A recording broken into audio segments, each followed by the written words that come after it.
হর কত বলেন তো এখানে? 2 আর এখানে কত? এবং 9। এবার 2 3 9 এর লসাগু বের করতে হবে। 2, 3, 9 এর লসাগু বের করতে হবে। তাহলে লসাগুটা বের করতে হলে আমাকে এখানে এমন সংখ্যা দিয়ে ভাগ করতে হবে অন্তত পক্ষে যেন এখানে যে সংখ্যাটা দিয়ে ভাগ করব এখানে অন্তত পক্ষে যেন 2টারে ভাগ করা যায়। কয়টারে ভাগ করা যায়?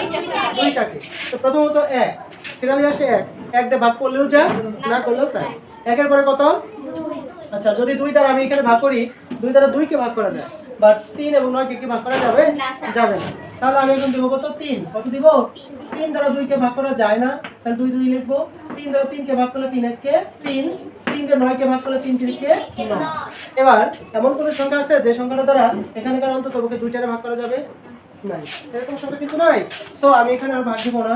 নিয়ম অনুযায়ী লিখব কি? প্রথমে 1 গুণন এই 2 গুণন এই 3 গুণন এখানে আরেকটা 3 আছে 3। তাহলে এবার আমাদের 2 কে 2 3 গুণে 6 3 6 কত? 18। তাহলে লসাগু কত বলেন তো? 18। লসাগু কত?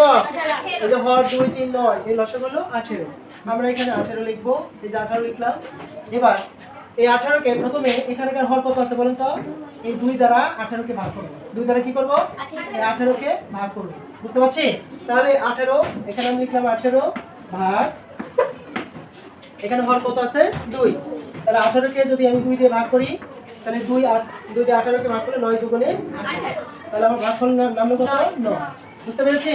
এবার এই 9 এই হর দ্বারা লসাগুকে ভাগ করে যে 9 বের হলো এই 9 এর উপরে যে সংখ্যা থাকবে লব তাকে গুণ করতে হবে। উপরে আছে কত বলেন তো? 1 গুণন কত? 9। এবার এই বিয়োগ চিহ্ন দিচ্ছি। এবার আবার এই 3 দ্বারা কাকে দ্বারা? এই 3 দ্বারা এই 18 কে আমরা কি করব? ভাগ করব। তাহলে 3 দ্বারা 18 কে ভাগ করলে 18 ভাগ হলো কত? 3। তাহলে 3 6 কত? 18। 3 6 কত? এখানে আমার ভাগফল কত বের হলো বলেন তো? 6।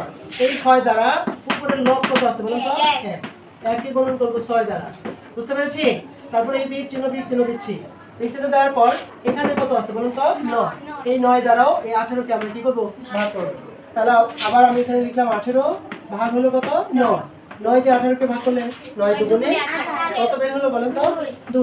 এই 2 দ্বারা আমরা উপরের এই লবকে গুণ করব। লব হলো 1 গুণন কত? 2। আমরা কি এটুকু বুঝতে পেরেছি সবাই? এবার নিচের হর 18 লিখব। এবার 9 এর 1 গুণন করলে 9 কে 9 বিয়োগ 6 এর 1 গুণন করলে 6 কে 6। 6 কে কত? 6 বিয়োগ 2 এর 1 গুণন করলে 2 কে 2। বুঝতে পেরেছি সবাই?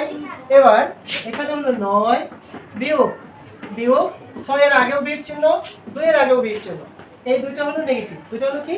নেগেটিভ। তাহলে ওই দুটোর সংখ্যা আমরা একত্র করে দেব। কি করে দেব? একত্র করে দেব। তাহলে দুইটা একত্র করলে 6 আর 2 যোগ করলে কত হয়? 8। কত হয়? 8। আর নিচে কত? 18। নিচে কত?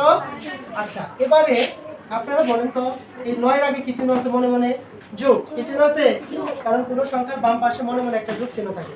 আর 8 এর আগে কি চিহ্ন আছে? তাহলে দুটো কি যোগ হবে? হবে না। কারণ এটা হলো যোগ চিহ্নওয়ালা আর এটা হলো বিয়োগ চিহ্নওয়ালা। তাহলে 9টা থেকে 8টা কি করতে হবে? বিয়োগ দিতে হবে। কি দিতে হবে? বিয়োগ দিতে হবে। তাহলে 9 থেকে 8 বাদ দিলে থাকে কত? 1। নিচে কত? 18। এটাই হলো কি উত্তর। এটা কি? এই জায়গায় আপনি আরেকটা লাইন করতে পারেন, আরেকভাবে করতে পারেন যে সেটা হলো যে আপনি এই যে 9 বিয়োগ দিয়ে 9 বিয়োগ দেওয়া হলো তারপর এই যে 6 এই 6 কে আর এই 2 কে একত্র করে দিব। একত্র করলে ব্র্যাকেটের আগে এবং পরে ব্র্যাকেটের আগে যদি বিয়োগ চিহ্ন থাকে তাহলে পরের চিহ্নটা কি হয়ে যাবে? যোগ চিহ্ন হয়ে যাবে। যেমন এই বিয়োগ চিহ্নটাকে আমি এখানে নিচ্ছি 9 নিলাম বিয়োগ চিহ্ন নেওয়া হলো 6 এবং 2 কে আমি ব্র্যাকেটের উপর আটকাবো। 6 এবং 2 কে যখন ব্র্যাকেট আটকাবো তখন বিয়োগের পরবর্তী চিহ্ন মাইনাসে কি হয়ে যায়? প্লাস। মানে বিপরীত হয়ে গেল। কি হয়ে গেল? বিপরীত। অর্থাৎ এবার নিচে কত? 18। তো এখন এখানে আমরা লিখতে পারি 9 বিয়োগ 6 আর 2 যোগ করলে কত হয়? 8। নিচে কত? 18। কারণ এই দুটো এখন যোগ। এবার 9 থেকে 8 বাদ দিলে থাকে কত? 1। নিচে কত? 18।